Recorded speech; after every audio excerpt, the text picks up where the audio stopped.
पार्वती पते हर हर महादेव। नमस्कार दोस्तों, दिव्य ज्योति चैनल में आपका हार्दिक स्वागत है। और करवा चौथ की आप सभी बहनों को मेरी तरफ से हार्दिक शुभकामनाएं। आज के इस वीडियो में मैं आपको करवा चौथ की 4 कथाएं सुनने जा रही हूं। तो चलिए व्रत कथाएं प्रारंभ करते हैं। करवा चौथ व्रत की पहली कहानी। एक साहूकार के 7 बेटे और एक बेटी थी। सातों भाई तथा बहन नित्य एक साथ प्रेम से भोजन किया करते थे। बहन की शादी हो जाने के बाद भी भाई भोजन करते समय बहन की याद करते और फिर अनमने मन से भोजन किया करते। लेकिन जब कार्तिक से पहले बेटी विदा होकर घर आई तो घर में खुशियां छा गईं। अब तो भाई बहन फिर से मिल बैठ करके ही भोजन करने लगे। एक दिन कार्तिक कृष्ण पक्ष में करवा चौथ का जब व्रत किया जाता है तो घर में लड़कों की बहुएं, माँ और बहन सभी ने व्रत रखा था। शाम को सातों भाई भोजन करने बैठे तो उन्होंने बहन को भोजन करने के लिए कहा। तो बहन बोली, आज तो वह चंद्रमा निकलने पर चंद्रमा को अर्घ देने के बाद ही भोजन करेगी। इस प्रकार बहन के कहने पर भाई चुप होकर भोजन करने को तैयार हो गया। लेकिन सबसे छोटा भाई बहन से बहुत प्यार करता था। उसने सोचा कि बहन चंद्र के निकलने तक भूखी कैसे रह सकेगी। तो उसने भाइयों से सलाह करके वृक्ष के सहारे सीधी लगाई और चलने के पीछे दीपक रखकर कि उसके प्रकाश को चंद्रमा बता दिया और भोली बहन को अर्घ देने को कहा। भाइयों ने इस तरह बहन से अर्घ दिलाकर के भोजन करने को कहा। तब बहन ने अपनी भाभियों से भी भोजन करने को कहा, किंतु उन्होंने भाइयों के द्वारा छल किया, जाना बढ़ाकर ननंद को भी भोजन करने से भी माना किया। लेकिन फिर भी भोली बहन ने भाइयों के बहकावे में आकर भोजन करना स्वीकार कर लिया। बहन जब भोजन करने लगी तो पहले ग्रास में बाल निकाला। दूसरा कौर मुंह तक पहुंचने पर कुत्ते ने कान फटफटाए। इस तरह से 2 अपशकुन के बाद भी बहन ने भाइयों के साथ कुछ भोजन कर ही लिया। लेकिन तभी उसके ससुराल से उसके पति की तबीयत खराब होने की खबर आ पहुंची। मैं छोटे भाई को लेकर जब तक ससुराल पहुंची तब तक पति की मृत्यु हो चुकी थी। वहां पर भारी कोहराम मचा हुआ था।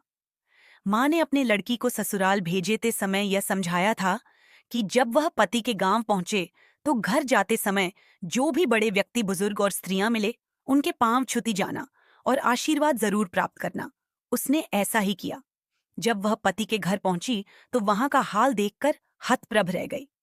मुख से एक ही बार चीख निकली और फिर वह गुमसुम सी एक ओर बैठ गई। उसके साथ में उसे धरती पर पड़े पति के हाथ उठाया। वह जोर जोर से दहाड़ने लगी और बोली, हे माँ, भूल से मैंने व्रत को भाग कर दिया। हे श्री गणेश जी महाराज, आप मुझे क्षमा कर दो, मेरा अपराध तो आप ही क्षमा करोगे। इस तरह कहती और जोर जोर से रोती जाती थी। उसी समय शंकर जी पार्वती वहां से गुजर रहे थे। पार्वती जी ने हाल जानकर कहा, ही स्वामी, यह तो बहुत कम उम्र में ही विधवा हो रही है। यह अपना शेष जीवन कैसे कटेगी प्रभु, आप कुछ कीजिए। तब भगवान शंकर बोले, प्रिय, आपका कहना सही है, लेकिन यह अपराध तो गणेश जी के प्रति हुआ है, वही इसे संभाल लेंगे। उन्होंने गणेश जी से उससे सुहागिन बने रहने के लिए कुछ करने को कहा। तब गणेश जी ने व्रत भंग करने की उसकी भूल को क्षमा कर दिया और कहा कि अब वह अगली करवा चौथ का व्रत करने में भूल ना करे। तब उसका पति राम राम कह करके उठ बैठा और बोला, आज तो मैं बहुत सोया हूं। घर में फिर से आनंद छा गया। बहू ने वर्ष के सभी चौथ माता के व्रत किए। सभी चौथ माता ने कार्तिक की सबसे बड़ी करवा चौथ का व्रत करके अखंड सौभाग्य पाने की बात कही। तब उसने कार्तिक आने पर करवा चौथ का व्रत विधि पूर्वक पूर्ण किया और पति सहित सुख से रहने लगी।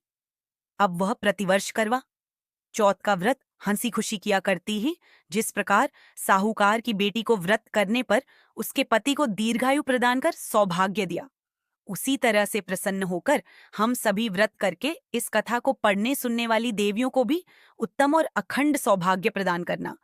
बोलो चौथ माता की जय, बोलो श्री गणेश भगवान की जय। करवा चौथ व्रत की पहली कथा समाप्त और करवा चौथ व्रत की दूसरी कथा प्रारंभ। प्राचीन समय में एक पतिव्रता करवा को आपने अपनी कृपा से प्रदान किया। उसी तरह समस्त पतिव्रताओं को उनके करवा चौथ व्रत का फल प्रदान करे, उनके पतियों को दीर्घायु एवं सुख प्राप्त करे। बोलो चौथ माता की जय, श्री गणेश भगवान की जय। करवा चौथ व्रत की दूसरी कथा समाप्त। करवा चौथ व्रत की तीसरी कथा प्रारंभ। यह कथा सती द्रौपदी द्वारा किए गए करवा चौथ की व्रत कथा है। एक समय पांडुपुत्र अर्जुन नीलगिरी पर्वत पर तपस्या करने चले गए थे। उनके पीछे उनके भ्राता और द्रौपदी को अनेकों का सामना करना पड़ा। साथ ही द्रौपदी भी अर्जुन के विषय में चिंतित रहने लगी। एक दिन द्रौपदी ने भगवान श्री कृष्ण का स्मरण किया और उनके दर्शन देने पर उनको अपने संकटों के विषय में बताया। तब सकाकुल सती द्रौपदी को धैर्य पड़ते हुए श्री कृष्ण ने संकटों के निवारण हेतु एक प्राचीन कथा सुनकर यह व्रत करने का परामर्श दिया। उन्होंने द्रौपदी को बताया कि एक बार महिलाओं को काष्ठों से दुखी देखकर पार्वती जी ने भी भोलेनाथ से कोई ऐसा व्रत बताने को कहा जो कि सुहागिन स्त्रियों को हर प्रकार से सुखी बनाए, उनके पतियों को दीर्घायु प्रदान करे, उन्हें सदा सुहागन रखे। तब श्री शंकर जी ने उनको इस प्राचीन व्रत का वर्णन कर विवाहित स्त्रियों को हर प्रकार से सुख संपन्न रहने एवं उनके पतियों को दीर्घायु प्राप्ति करने वाला बताया।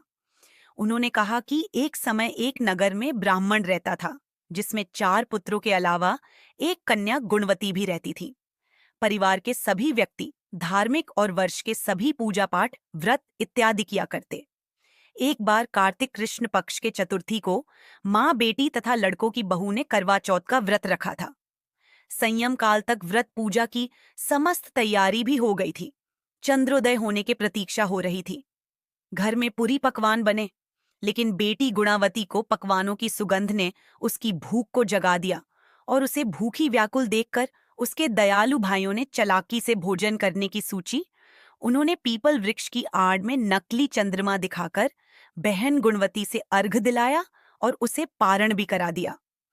भोजन करने में बैठी ही थी कि उसकी ससुराल से अचानक पति के देहांत की खबर आए गई। हाहाकार करती हुई अपनी ससुराल पहुंची तो वहां स्त्रियां तरह तरह की बातें करने लगी। कोई कहती है पति को ब्याह होते ही यह चुड़ैल खा गई। एक तो पति मरने का उसे गहरा सदमा लगा था। दूसरे, स्त्रियों की ऐसी तीखी बातों ने उसके मन को इतना विवेल कर दिया कि वह धरती पर पछाड़ खाकर रोने लगी। हे माँ, मैं सचमुच ही राक्षसी हूँ, मैंने अपने पति को खाया है। सचमुच राक्षसी हूँ, मैंने अपने पति को खाया है। हे माँ, मैं इतनी भूखी थी कि मैंने भोजन नहीं, अपने पति को खाकर भूख बुझाई। इस तरह कहकर वह विलाप करने लगी तथा गुणवती अपने पति के साथ सती होने के लिए भागी भागी शमशान भी पहुंच गई। चिता में कूदना ही चाहती थी कि चौथ माता ने उसे रोक लिया और बोली, बेटी, तुम्हारे भूल नहीं हुई, तुम्हें भाइयों ने बुलावे में डाल दिया था। देख, तेरा पति अब जीवित उठा है, तुम घर जाकर उसकी प्रतीक्षा करो। और वह घर गई तो उसका पति वहां बैठा मिला। घर में चारों ओर खुशियां छाई थीं, इसलिए कहने लगी कि गुणवती का पाति व्रत अन्य है और सत्य है। तब गुणवती सहित सभी स्त्रियों ने भी अगले वर्ष से करवा चौथ व्रत आने पर विधि पूर्वक परण करने का निश्चय किया। कार्तिक कृष्ण पक्ष में जब फिर करवा चौथ आई तो गुणावती ने सबकी भांति व्रत किया। श्री कृष्ण जी बोले, ही द्रौपदी, तुम भी इस व्रत को करके अपने समस्त संकटों को दूर कर सकोगी। यह कार्तिक मास अगला ही मास है। तुम करवा चौथ व्रत को विधि पूर्वक करोगी, अपने सभी संकटों से मुक्त हो पाओगी। बोलो चौथ माता की जय, बोलो श्री गणेश भगवान की जय। करवा चौथ व्रत की चौथी कहानी प्रारंभ करते हैं। एक परिवार में 7 बेटों की बहुएं थीं। 6 बहू के पीहर वाले बहुत धनी और भरे पूरे परिवार के थे। छोटी बहू के परिवार में कोई भाई बहन नहीं था तथा वह बहुत गरीब भी थी।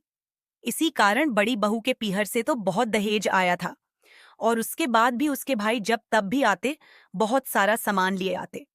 इस तरह से परिवार में उन 6 बहू का बड़ा मान सम्मान था। लेकिन छोटी बहू घर का सारा कामकाज करती, किंतु सभी उसकी बुराइयां करते। कोई भी प्यार उसके साथ प्यार से पेश नहीं आते, उसे खारी खोटी सुनाते रहते। एक दिन छोटी बहू घर से निकल पड़ी और जंगल में जाकर के जोर जोर से रोने लगी। आज करवा चौथ का व्रत का दिन था।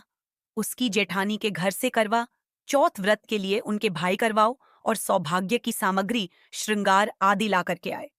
छोटी बहू के घर में कोई था जो उसके लिए कुछ लाता, इसी से वह दुखी होकर जंगल में रोती हुई झरने लगी। एक नाग उसके रोने को सुन रहा था। वह अपने बिल में से निकलकर उसके सामने आया, पर मनुष्य की बोली में पूछने लगा, बहन, तुम क्यों रो रही हो? आज तो करवा चौथ व्रत का दिन है, हंसी खुशी व्रत करो छोटी। बहू पहले तो नाग को देखकर डर गई और फिर साहस करके बोली, आज करवा चौथ व्रत का दिन है। सब बहू के भाई आज करवा और बहुत सा सामान लेकर के आए हैं, लेकिन मेरे पीहर में तो कोई ऐसा है ही नहीं जो मेरे करवा सामान लाता। मेरा भी कोई भाई होता तो मेरे लिए करवा चौथ लाता।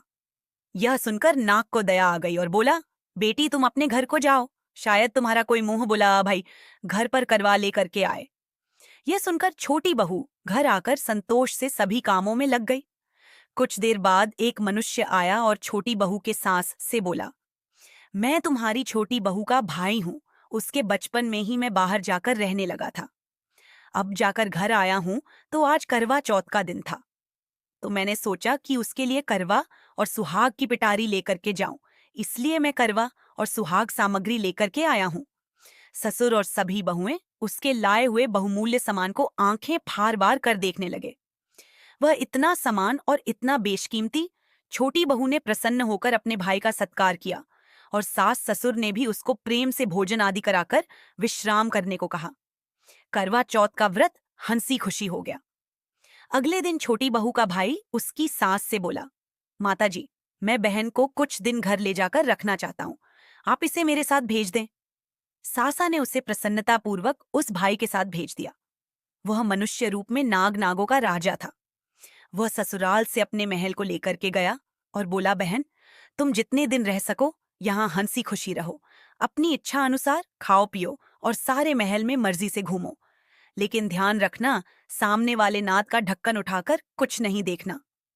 छोटी बहू भाई की महल में आराम से रह रही थी, लेकिन एक दिन जब उसका भाई कहीं गया था तो उसने नाद का ढक्कन उठाकर देखने का विचार किया। उसने सुने महल में नाद के ढक्कन को उठाया तो उसमें नाग के बच्चे इधर उधर घूमते हुए मिले। तब उसे किसी के आने का आभास हुआ तो उसने जल्दी जल्दी में ढक्कन को रख दिया। जल्दी जल्दी में ढक्कन रखने से एक नाग के बच्चे की पूंछ पर ढक्कन पड़ गया और वह उससे कट गई।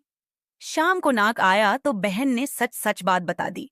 अपनी गलती मानते हुए भाई से क्षमा मांगी। नाग ने उसे क्षमा भी कर दिया।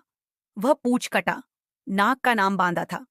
उसने एक दिन अपनी नागिन से पूछा कि उसकी पूंछ कैसे कटी, तो जब उसे मालूम हुआ तो वह बोला कि मैं उससे बदला लूंगा। मैं कुछ नहीं जानता, लेकिन मैं इससे जरूर बदला लूंगा। एक दिन बांदा अपनी बहन के घर चुपचाप पहुंचकर छिप गया और अवसर की टाक में था कि उसे काटकर घायल करे। वह कमरे में छिपा था जहां छोटी बहू बैठी थी। वहीं उसके साथ उसकी सास आई और बातों ही बातों में उसने बहू से पूछा, बहू, तुझे सबसे प्यारा भाई कौन लगता है? बहू ने तुरंत प्रसन्न होकर कहा, माता जी, मुझे तो बांदा भैया सबसे प्यारा लगता है। बांदा यह बात सुन रहा था। वह सोचने लगा कि मुझे धिक्कार है जो मैं अपनी बहन को जानबूझकर काटने आ गया हूं। वह वहां से चुपचाप लौटने लगा। तभी उसे याद आया कि कल करवा चौथ का व्रत आने वाला है, तो उसने वहां से लौटकर के करवा और अन्य ढेर सारा सामान इकट्ठा किया और अपनी बहन के घर लेकर के पहुंच गया। बहन और उसके सास ने उसका बहुत प्यार से स्वागत सत्कार किया। जब वह घर पहुंचा, बोला, माँ, वह तो मुझसे सबसे ज्यादा प्यार करती है। ऐसी बहन से भला कोई बदला लिया जाता है क्या? अब तो बांधा अपनी बहन के घर हर करवा चौथ पर करवा और अन्य सामान लेकर के जाने लगा। सब लोग भाई बहन के प्यार से बहुत खुश हुए। करवा चौथ माता जैसे तुमने छोटी बहू के दुख के दिन फेरे, उसी तरह अपने अन्य व्रत करने वाली माता बहनों के दुखों को दूर करना और सुहागिनों को उनका सुहाग अक्षय करके उनको सब प्रकार से संतानों सहित सुख संपत्ति प्रदान करना। बोलो करवा चौथ माता की जय बोलो। श्री गणेश भगवान की जय। करवा चौथ व्रत की चौथी कथा समाप्त। इसी तरह के व्रत और पूजा पाठ के वीडियो देखने के लिए हमारे चैनल दिव्य ज्योति को सब्सक्राइब जरूर कर लीजिएगा। और आपको आज की इस वीडियो में कौन सी कथा सबसे ज्यादा पसंद आई, हमें कमेंट में जरूर से बताइएगा। और हाँ, आपका कोई प्रश्न हो और कोई प्रश्न पूछना चाहते हैं तो आप जरूर पूछेगा, मैं आपको उसका उत्तर अवश्य दूंगी। मिलते हैं आपसे एक नई वीडियो में।